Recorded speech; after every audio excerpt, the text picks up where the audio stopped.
राम राम जी मेरे दोस्तों, जय रामराज आवाहन मिशन। आओ चलो चलते हैं रामराज की यात्रा पर और आज सीखते हैं भगवान से मिलने के रास्ते। ये हमारी रामपन की बुक पार्ट 14 के पेज नंबर 23 पर लिखा है, भगवान से मिलने के रास्ते। अब भगवान से मिलने के क्या क्या रास्ते हैं, क्योंकि सभी का मन करता है भगवान से मिलने का। सभी चाहते हैं काश हमारा भी भगवान से मुलाकात हो सके। तो आओ इसके लिए समझते हैं कि इसके क्या रास्ते हैं। हमें भी जो तमाम 50 जगहों से जो ज्ञान मिला है, कभी ब्रह्म कुमारी से, कभी ओशो से, कभी रामचरितमानस से, कभी भागवत से, कभी सत्संग की कथाएं सुन के, कभी श्री सतपाल जी महाराज की सत्संग सुन के, बहुत लोगों के सत्संग सुन के जो जो हमें ज्ञान मिला, उसके आधार पर हमने ये रास्ते बनाए, ये शिक्षा बनाई, जो जब हम चिंतन और मनन करते हैं तो पाते हैं यस परिपूर्ण है। अगर हम इसका दिन रात, दिन प्रतिदिन, रोज रोज थोड़ा थोड़ा अध्ययन करते रहें और अपने मन में इसको उतारते रहें, तो निश्चित रूप से ही हम भगवत में हो जाएंगे। एक ना एक दिन हम भगवान के प्यारे से इंसान हो जाएंगे। तो आओ देखते हैं भगवान से मिलने के रास्ते। पहला रास्ता क्या है? भगवान को जाना जाता है। जैसे जैसे आप भगवान को जानते जाते हैं, वैसे वैसे आपकी भगवान से करीबियत बढ़ती जाती है।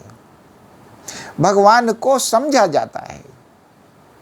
जानना और फिर समझना, जानने के बाद स्वयं चिंतन मनन करके उनको अपने जहन में उतारना, उनको समझ भी पाना,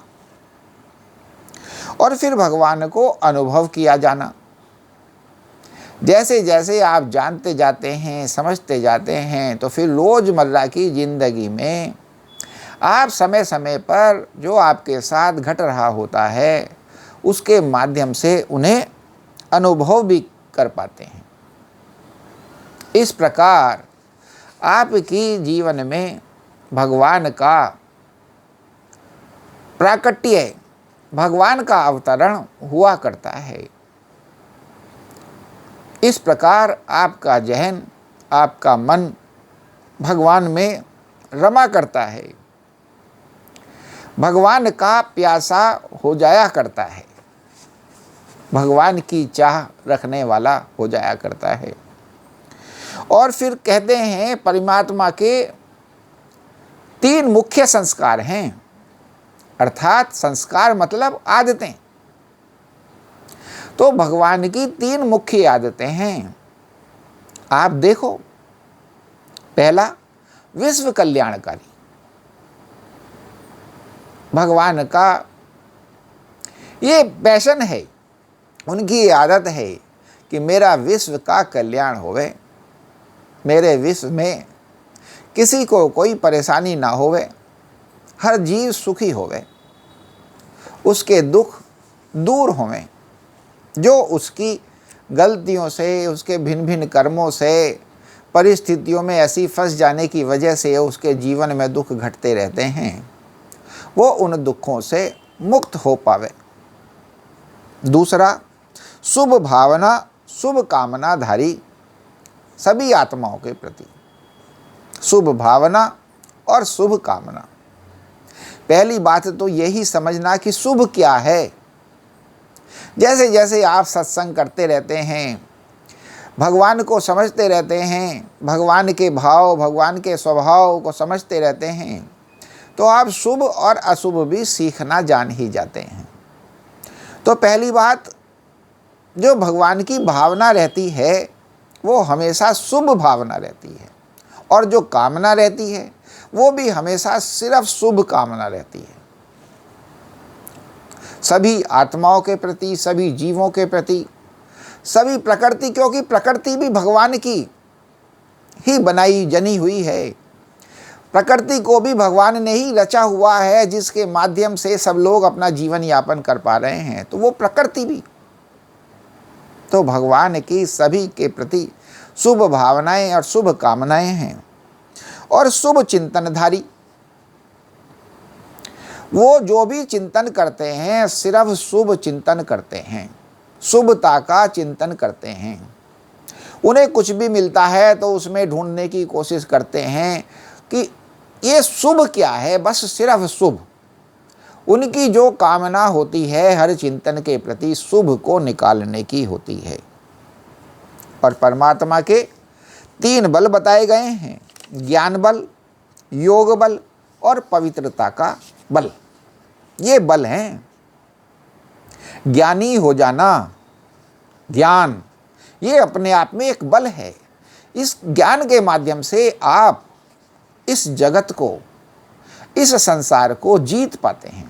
योग बल, योग बल के आधार पर आप अपने को साध पाते हैं, ये भी एक बल है।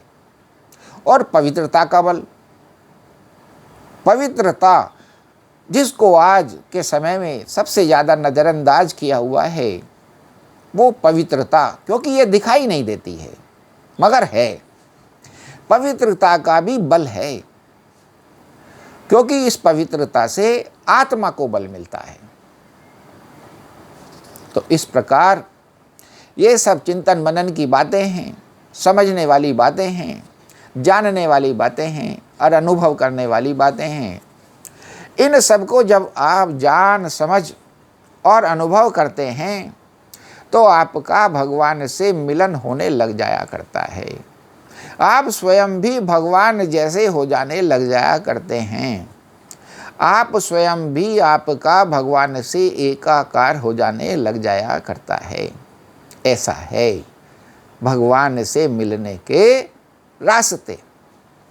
आओ चलो इस प्रकार इस रामराज की यात्रा को सिद्ध करें, स्वयं को राम बनावें और अपने जीवन में रामराज का अवतरण करें। यही सच्ची साधना है, यही सच्चा जीवन है और इसी से जीवन का उद्धार है। आओ चलो कमेंट करें और बोलें जय रामराज।